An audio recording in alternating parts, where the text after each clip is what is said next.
श्री गणेशाय नमः। वक्रतुंड महाकाय सूर्यकोटि समप्रभ निर्विघ्नं कुरु मे देवं सर्वकार्येषु सर्वदा। गणेश जी का नाम लेके हम श्रावण मास महात्म प्रारंभ करते हैं। हे शंकर भगवान, हे माता पार्वती, आपको कोटि कोटि प्रणाम और कोटि कोटि धन्यवाद। श्रावण मास महात्म का दूसरा अध्याय प्रारंभ करते हैं। श्रावण मास में विहित कार्य है। ईश्वर बोले, हे महाभाग, आपने उचित बात कही है। हे ब्रह्मपुत्र, आप विनम्र, गुणी, श्रद्धालु तथा भक्ति संपन्न श्रोता है।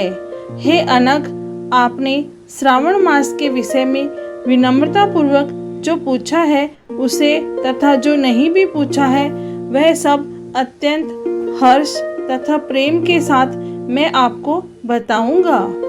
द्वेष ना करने वाला सबका प्रिय होता है और आप उसी प्रकार के विनम्र हैं, क्योंकि मैंने आपके अभिमानी पिता ब्रह्मा का 5वां मस्तक काट दिया था, तो भी आप उस द्वेष भाव का त्याग कर मेरी शरण को प्राप्त हुए हैं। अतः हे तात, मैं आपको सब कुछ बताऊंगा, आप एकाग्रचित होकर सुनिए। हे योगिन, मनुष्य को चाहिए कि श्रावण मास में नियम पूर्वक नक्त व्रत करे और पूरे महीने भर प्रतिदिन रुद्राभिषेक करे। अपनी प्रत्येक प्रिय वस्तु का इस मास में त्याग कर देना चाहिए। पुष्पों, फलों, दांतों, तुलसी की मंजरी तथा तुलसी दलों और बिल्व पत्रों से शिवजी की लक्ष्य पूजा करनी चाहिए। 1 करोड़ शिवलिंग बनाना चाहिए और ब्राह्मणों को भोजन कराना चाहिए। महीने भर धारण, पारण व्रत अथवा उपवास करना चाहिए। इस मास में मेरे लिए अत्यंत प्रीतिकर पंचामृत अभिषेक करना चाहिए। इस मास में जो जो शुभ कर्म किया जाता है वह अनंत फल देने वाला होता है।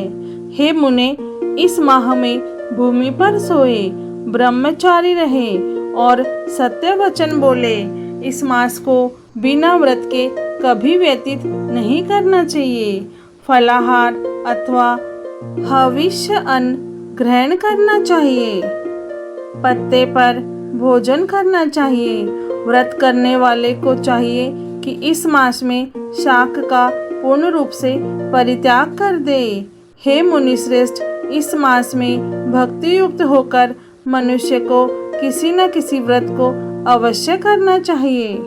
सदाचार परायण, भूमि पर शयन करने वाला, प्रातः स्नान करने वाला और जितेंद्रिय होकर मनुष्य को एकाग्र किए गए मन से प्रतिदिन मेरी पूजा करनी चाहिए। इस मास में किया गया पुरुषरण निश्चित रूप से मंत्रों की सिद्धि करने वाला होता है। इस मास में शिव के षडाक्षर मंत्र का जप अथवा गायत्री मंत्र का जप करना चाहिए और शिवजी की प्रदक्षिणा, नमस्कार तथा वेद पारायण करना चाहिए। पुरुष सूक्त का पाठ अधिक फल देने वाला होता है।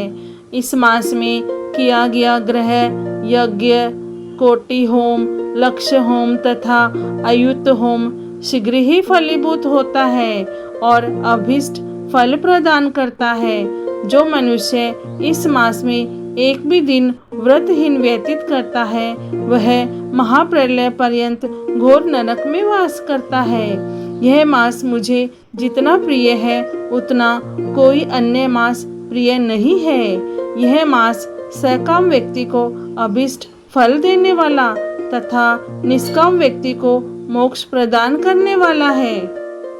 हे सतम, इस मास का जो व्रत तथा धर्म है उन्हें मुझसे सुनिए। रविवार को सूर्य व्रत तथा सोमवार को मेरी पूजा व नक्त भोजन करना चाहिए। श्रावण मास के पहले सोमवार से आरंभ कर के 3.5 महीने तक रोटक नामक व्रत किया जाता है। यह व्रत सभी वांछित फल प्रदान करने वाला है। मंगलवार को मंगला गौरी का व्रत, बुधवार व बृहस्पतिवार के दिन इन दोनों वारों का व्रत, शुक्रवार को जीवंती का व्रत और शनिवार को हनुमान तथा नरसिंह का व्रत करना बताया गया है। हे मुने, अब तिथियों में किए जाने व्रतों का श्रवण करें। श्रावण के शुक्ल पक्ष की द्वितीया तिथि को औदुंबर नामक व्रत होता है। श्रावण के शुक्ल पक्ष की तृतीया तिथि को गौरी व्रत होता है। इसी प्रकार शुक्ल की चतुर्दशी तिथि को दुर्वा गणपति नामक व्रत किया जाता है। हे मुने, उसी चतुर्थी का दूसरा नाम विनायकी चतुर्थी भी है। शुक्ल पक्ष में पंचमी तिथि नागों के पूजन के लिए प्रशस्त होती है। हे मुनि श्रेष्ठ, इस पंचमी को रौरव कल्पादि नाम से जानिए। षष्ठी तिथि को सुपोदन व्रत और सप्तमी तिथि को शीतला व्रत होता है। अष्टमी अथवा चतुर्दशी तिथि को देवी का पवित्रारोपण व्रत होता है। इस माह के शुक्ल तथा कृष्ण पक्ष की दोनों नवमी तिथियों को नक्त व्रत करना बताया गया है। शुक्ल पक्ष की 10वीं तिथि को आशा नामक व्रत होता है। इस मास में दोनों पक्षों में दोनों एकादशी तिथियों को इस व्रत की कुछ और विशेषता मानी गई है। श्रावण मास के शुक्ल पक्ष की द्वादशी तिथि को श्री विष्णु का पवित्रारोपण व्रत बताया गया है। इस द्वादशी तिथि में भगवान श्रीधर की पूजा करके मनुष्य परम गति प्राप्त करता है।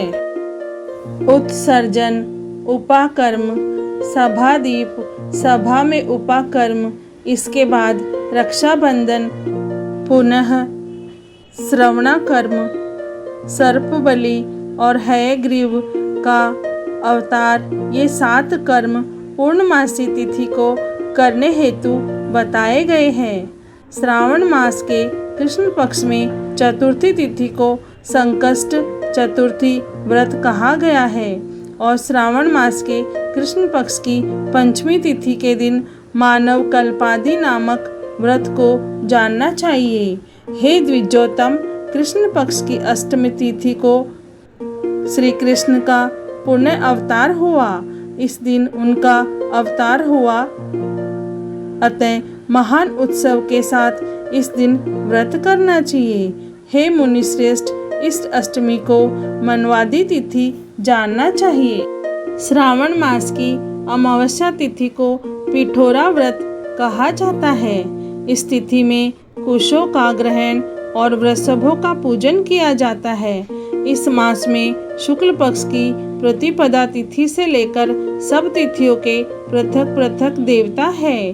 प्रतिपदा तिथि के देवता अग्नि, द्वितीया तिथि के देवता ब्रह्मा, तृतीया तिथि की गौरी और चतुर्थी के देवता गणपति, पंचमी के देवता नाग और षष्ठी के देवता कार्तिकेय है। सप्तमी के देवता सूर्य और अष्टमी के देवता शिव है।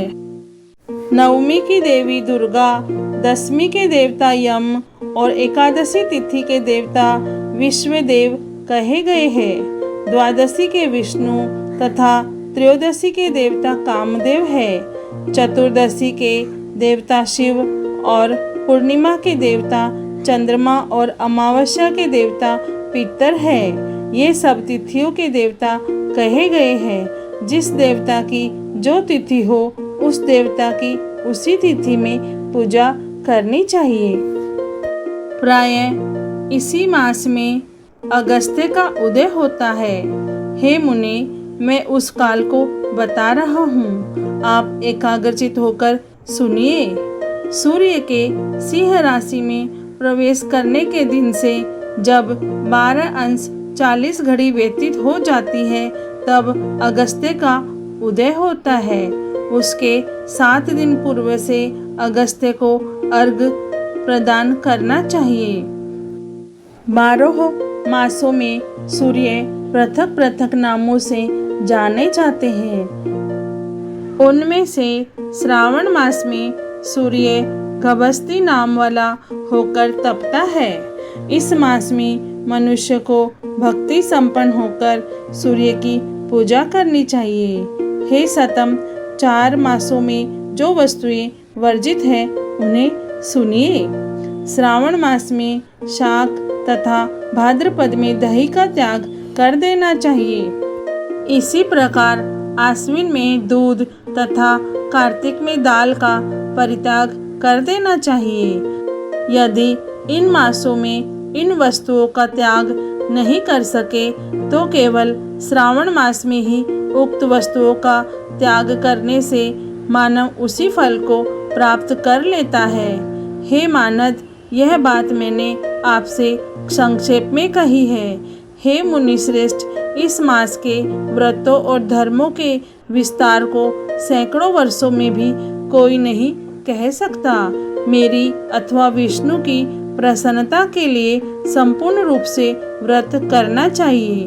परमार्थ की दृष्टि से हम दोनों में भेद नहीं है। जो लोग भेद करते हैं वे नरकगामी होते हैं। अतः हे सनत कुमार, आप श्रावण मास में धर्म का आचरण कीजिए। इस प्रकार ईश्वर सनत कुमार संवाद के अंतर्गत स्कंद पुराण से श्रावण मास महात्म का दूसरा अध्याय पूर्ण हुआ। हे भोलेनाथ, हे शिव शंभु, हे माता पार्वती, आपको कोटि कोटि प्रणाम और कोटि कोटि धन्यवाद। जय भोलेनाथ। ओम नमः शिवाय।